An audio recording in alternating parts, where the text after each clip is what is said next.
এই 1995 সালে এখানে একজন মাধ্যমিকে ফার্স্ট হয়েছিলেন, তাকে কি চেনেন? 1995 সালে আপনি কি মাধ্যমিকে ফার্স্ট হয়েছিলেন? ফার্স্ট হওয়া বলতে পারেন যে আমার একটা নেশা। আমার পরিবারে আমি প্রথম যে জন্মেই ফার্স্ট হয়েছিলাম, জানেন? জন্মেই কিভাবে ফার্স্ট হলেন? আমি আমার বাবা মার প্রথম সন্তান। ধুর। আচ্ছা আচ্ছা, নিজের সম্পর্কে কিছু বলুন। ও, আবার নিজের সম্পর্কে বলতে হবে? এত কঠিন একটা প্রশ্ন করলেন। নিজের সম্পর্কে হ্যাঁ বলছি। হ্যাঁ, আমি জন্মাবার পরই আমার বাবা বাবা হলেন। আর একটা বিষয় হচ্ছে, ততদিনে কিন্তু আমার বাবার বিয়ে হয়ে গেছে। তাতে কি হয়েছে?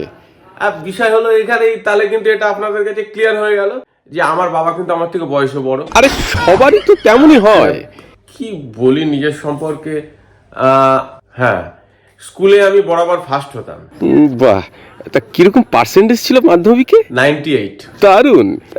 ম্যাথে কত পেয়েছিলেন? 15। ইংলিশে? 21। তাহলে যে মাধ্যমিক পরীক্ষায় 98% নম্বর পেয়েছেন বললেন? ও, মাধ্যমিক পরীক্ষায় কত নম্বর পেয়েছি জানতে চাইছেন? বলবেন তো। আমি ভাবছি মাধ্যমিকের স্কুল অ্যাটেন্ড পার্সেন্টেজ জানতে চাইছেন। ভাবনাও বটে। অঙ্কে 18 পেয়ে আপনি বরাবর ফার্স্ট হতেন? না, অঙ্কে না, তবে কিন্তু আমি অন্যান্য বিষয়ে প্রতিদিন ফার্স্ট হতাম। প্রতিদিন? এই প্রতিদিনটা আবার কিরকম ফার্স্ট? স্কুল ছুটি হলে আমি সবার ফার্স্টে বাড়ি পৌঁছে যেতাম। ধুর ধুর। এক্স্যাক্টলি। আমার বাবাও একদম এরকম বলতেন আমাকে। বলতেন, তোর কোনোদিন কোনো কিছু হবে না। কিন্তু আমার নিজের প্রতি আমার সম্পূর্ণ ভরসা ছিল, একদিন বড় কিছু একটা করে দেখাবো। বাহ, তারপর? বাবার কথাই ঠিক হলো। না, এই লোকটা তো দেখছি বাজে জায়গায় ফেসে গেছি একদম। আশ্চর্য ব্যাপার, আপনি তাহলে এলাকায় রটিয়ে বেড়াচ্ছেন কেন? আপনি মাধ্যমিকে ফার্স্ট হয়েছিলেন? হ্যাঁ, হয়েছিলাম তো, কোনো মিথ্যে নেই।